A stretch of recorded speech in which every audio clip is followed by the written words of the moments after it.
Thanks to our social media. এই social media না থাকলে আমরা জানতেই পারতাম না এই দেশটা কতটা পিছিয়ে রয়েছে। এই দেশের একটা শ্রেণীর মানুষের মানসিকতা কত নিম্নগামী।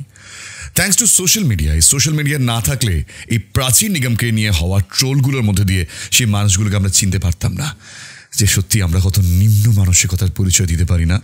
আমরা মানুষ বলে নিজেদেরকে বিচার করি, আমরা মনে করি যে আমরা পৃথিবীর সবচেয়ে সুন্দর আর বাকি সকলে কুৎসিত। প্রাচীন নিগমের এই ছবিটি দেখার পর হয়তো আপনার মনে এই প্রশ্নটা জাগতে পারে যে এটা কোনো ছেলের ছবি নাকি মেয়ের ছবি।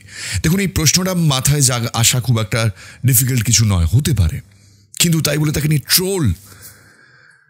যারা এই মেয়েটিকে চেনেন না, সোশ্যাল মিডিয়া যাকে নিয়ে ইতিমধ্যে ভাইরাল, যা নিয়ে এত কথা হচ্ছে, যা নিয়ে কথা হওয়া উচিত ছিল কিন্তু সেটা হয়নি, এই প্রাচীন নিগম যিনি ইউপি বোর্ড এক্সামে ক্লাস 10-এ ফার্স্ট হয়েছেন এবং তার বিশাল মার্কস, সেটা নিয়ে আলোচনা নয়।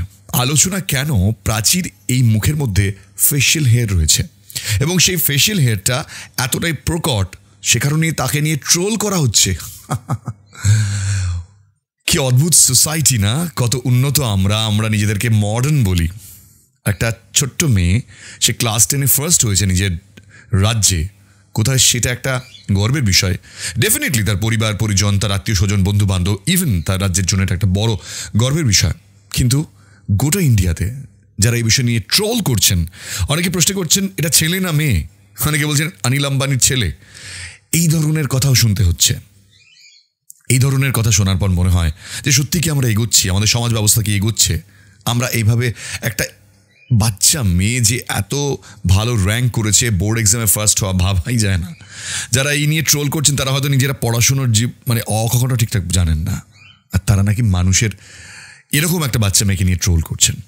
সোশ্যাল মিডিয়াতে যখন এই একের পর এক ট্রোলিংয়ের বিষয় সামনে আসে এবং তার বিরুদ্ধেও সোচ্চার হয়েছেন প্রচুর মানুষ, এটাই হচ্ছে আমাদের সোশ্যাল মিডিয়ার স্ট্রেংথ।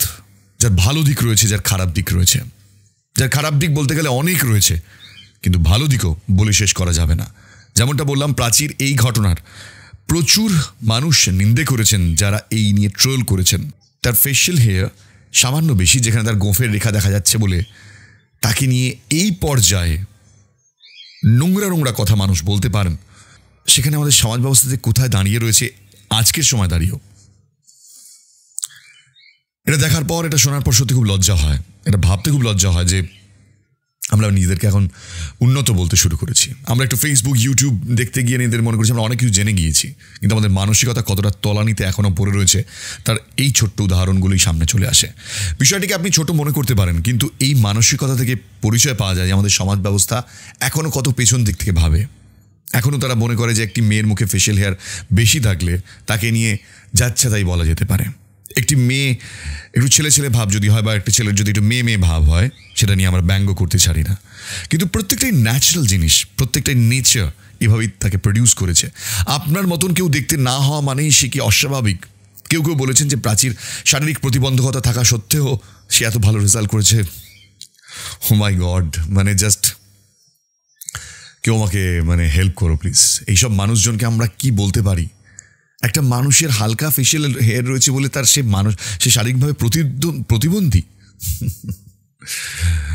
আমরা সময় পেরিয়েছি অনেকটা। বেসিক্যালি আমরা খুব একটা শিক্ষিত এখনো পর্যন্ত হইনি। বলতে খারাপ লাগলেও এটা সত্যি যে আমাদের মধ্যে প্রচুর ছাপড়ি মানসিকতা রয়েছে। এই ছাপড়ি মানসিকতা আমাদের দেশে এতটা পরিমাণে রয়েছে, যে কারণে আমাদের দেশের ছাপড়ি কন্টেন্ট ক্রিয়েটররা, যে কারণে আমাদের দেশের ছাপড়ি মানুষজন যারা এই ফেসবুক, ইউটিউবে এসে লাখ ভিউজ কামিয়ে নিয়ে চলে যায়। বিষয়টা এটা নয় যে তারা লাখ ভিউজ কামায়, বিষয়টা এটা যে কারা তাদের দেখে, আর যারা তাদের দেখে তারাই কিন্তু এই ধরনের মানসিকতা পোষণ করেন। এটা বলতে কোনো দ্বিধা নেই যে এই শ্রেণীটা আমাদের দেশের একটা বিশাল অংশ জুড়ে রয়েছে। আমি তাদের বিরুদ্ধে কোনো ক্ষোভ উগরে দিচ্ছি না, কিন্তু বাস্তব এটাই। যারা এই ছোট্ট প্রাচীর এই সাফল্যের পর কোথা থেকে শাবাশি না দিয়ে তার ফেশিয়াল হেয়ার নিয়ে কথা বলছেন, এমন বিন্দুমাত্র ধারণা তাদের মধ্যে নেই কোনটাকে নিয়ে আলোচনা করা যায়, কোনটা নিয়ে আলোচনা করা যায় না। সমাজ ব্যবস্থার অনেক দিক যেমন বদলাচ্ছে, বেশ কিছু দিকে কিন্তু আমরা দেখতে পাচ্ছি অধঃপতন হচ্ছে। আর এই অধঃপতনের সবচেয়ে বড় নমুনা হচ্ছে এই ঘটনা। আমি জানি না এগুলো নিয়ে সোচ্চার হওয়ার পর কতটা বার্তা যেতে পারে মানুষের মধ্যে, কতটা বোঝানো যেতে পারে যে আপনারাও তো মানুষ। এটা যদি আপনার বোন হতো, এটা যদি আপনার পরিবারের কেউ হতো, আপনি ঠিক এভাবেই বলতে পারতেন, এভাবেই ব্যঙ্গ করতে পারতেন। তখন খারাপ লাগতো না, তখন বুকে বিদ্ধ না যে আমার পরিবারের কাউকে এভাবে কি করে বলা যায়। সি, আপনি যখন ফিল করতে না পারেন তখন প্লিজ এভাবে ব্যঙ্গ করবেন না মানুষকে। এই ধরনের মানুষের প্রতি মানে আরও কত ক্ষোভ উগড়ে দেওয়া যায় সেটা যথেষ্ট নয়, কারণ আমরা সেটা পারি না, আমরা সে ভাষায় কথা বলতে পারি না। বাট এটা খুব আনফর্চুনেট যে আমাদের মতন দেশে এই ধরনের ঘটনা ঘটে আজও। সেখানে নির্যাতন, লাঞ্ছনা, ধর্ষণ, এগুলো আমার কাছে কোনো মানে আমি মনে করি যে এগুলো তো অনেক বড় ব্যাপার। যারা এই ঘটনা ঘটাতে পারে তারা এই ঘটনাও ঘটাতে পারে।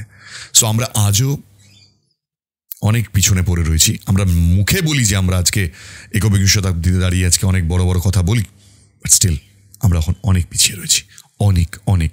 আমাদের এগোতে আরও কয়েক হাজার বছর লাগবে। জানি না আপনি একমত কিনা। যদি একমত হন, এই সোচ্চার হয়ে এই প্রতিবাদ আপনিও শেয়ার করতে পারেন। দেখা হবে আবারও, বাট এটা নিয়ে কিছু বলতে ভালো লাগছে না।